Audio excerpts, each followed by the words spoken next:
Working with smart objects is pretty awesome. There is a problem, though, in that they get very complex. And the real issue of it is that sometimes it doesn't quite work the way that you hope it would. So I'm going to show you a couple different ways around the problems that I've found when working with smart objects. So with any images that I start working with inside of Camera Raw, I like to ask myself, what's wrong with this image? What does this particular image need most? And I would probably just say to darken the highlights, to put some more detail back into her arm, and boost up the shadows so I can see the darker areas a little bit, and then pull down the blacks to add some more contrast back in that I've already taken out. And then I'll tick up the vibrance just a little bit to add a little bit more color punch to it. And this was before, which looked perfectly fine by itself right out of the camera, and this was after. Rather than clicking the open image, which is Photoshop's default, I want to hold down the Shift key, which changes this to Open Object. This is going to open this image as a smart object. And when it opens this image now, instead of saying background, it gives us the raw file name as well as this funny little icon, which simply means that it is a smart object now that allows me to double click and go back to the original raw file to make further changes if I want to. But I'm just going to hit cancel. Now what I would like to do in this particular image is I want to clone. All right, I just want to kind of clone out these shadows and this leg in the background so that the girl is against this plain background. So in order to do that, I'm going to click the new layer, and it's going to give me a new blank layer. If I turn off the eye for the original image, it disappears, and it shows the blank layer, which shows a checker pattern, which symbolizes nothingness. If I turn the eye back on, we now see the original layer underneath. So what I'm going to start to do is click on my stamp tool while I am on the blank layer. I'm going to change my opacity to 100%, aligned, current and below. And then I can raise my brush, set my point, and then begin cloning. I don't have a lot of room, so I have to reset myself occasionally. Now, if you don't actually know how I'm doing the cloning, I do have a Photoshop basic course that is 11 hours that goes over cloning in great detail.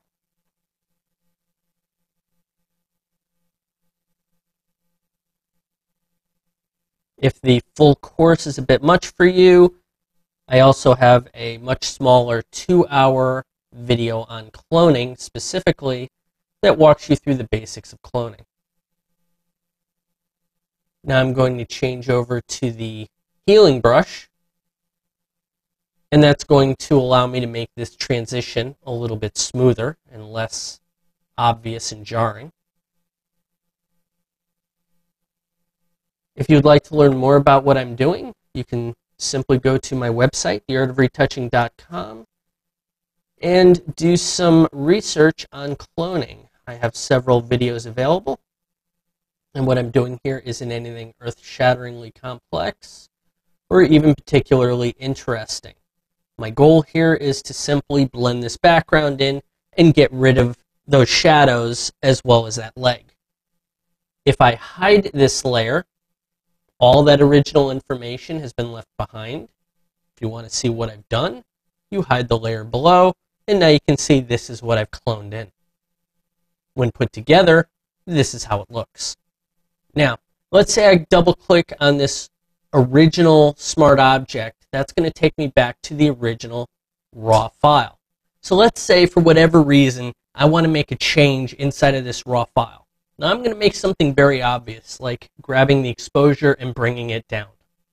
Now when I click on the OK button, it is going to make this change to the smart object. But when it finishes, you're going to see a problem. Yeah, that's a bit of a problem. Because I've made that exposure change to the background layer, which is the original raw, I have not made that same change to the cloning information. See, the layer that has the clone has the original raw information, not the later raw information that I made afterwards when I adjusted the exposure. So now we have a problem. Okay, while we want to go forward, we have to back up because we can't make a change to this, to the raw file, after we've already cloned that information. Now with Photoshop CS6 and older, you're really kind of out of options. I mean, all you can really do is throw away that clone layer and go forward. Now, if you are in Photoshop CS6 and older, you are limited to not making the change within the raw file, like this. So I'm going to undo that. Instead, simply add that same exposure using an adjustment layer that goes on the top above the clone layer and the original layer. So now when I drop down the exposure, it affects everything below it. Okay, in CS6 and older, this is how you solve the problem. You can no longer use that smart object in the raw data, in which case it's not really going to help you very much. However, inside of Photoshop CC, there is another way to do it. I'm going to throw away that exposure. Now, bear with me. This gets a little complex. You know that we have a smart object, and inside of here we have the raw file. But I can select this clone layer and this smart object, which has the raw inside of it.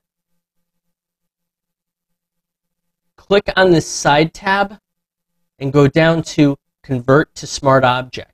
And what that's going to do is it's going to take the smart object and the clone layer and put them together into a new smart object. Now you see that? There were two layers. One was the smart object, which had a raw inside of it, and then we have the clone layer. When we did that convert to smart object, it took those two layers, mushed them together, and put them inside of their own smart object. So what that means is I can come back over here. Now I can work on those two joined layers as if they were a single entity. And now while you could do that step inside of CS6 and a few older versions, the real magic here comes that you can now go Filter, Camera Raw Filter. And now it's going to open up the same camera raw, but with those two layers combined together. So when I move this exposure once and go OK, it applies that as a smart object to the clone layer and the smart object. It gets confusing, I understand, but let me try and help you a little bit. So right now we've applied this camera raw smart filter to this smart object. If I double click this smart object, it's going to open up the original smart object and clone layer. If I double click this smart object again, you know what we're going to get? The original camera raw. It's just a folder structure. It's a raw file inside of a smart object. The smart object has that layer and a clone layer inside of another smart object. It's just a folder hierarchy. It's not really that complicated once you understand the thought process behind it. Now, I don't mean for this to get complicated, but it does sometimes get complicated. It's simply that if at some point after you've done your regular layers and adjustment layers and changes to it, and you want to apply a single filter to all of the layers together, the only way to do that is to take all these individual layers and combine them into a new smart object. For the visual people in the audience, maybe this will help. This is a theoretical folder structure of what I just showed you. We have the original raw file that we brought into Photoshop as a smart object. We added a new clone layer on top of that. We then combined these two layers into another smart object, and then we applied a filter to that smart object. Now maybe seeing it this way kind of helps you in that there's an order to what we've done.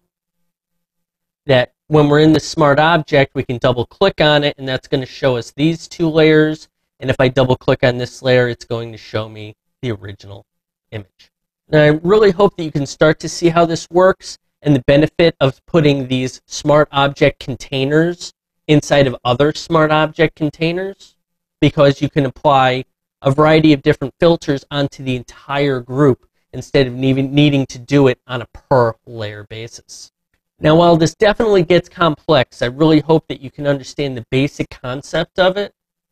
Putting a smart object within a smart object allows you to use filters on complete groups of layers at the same time.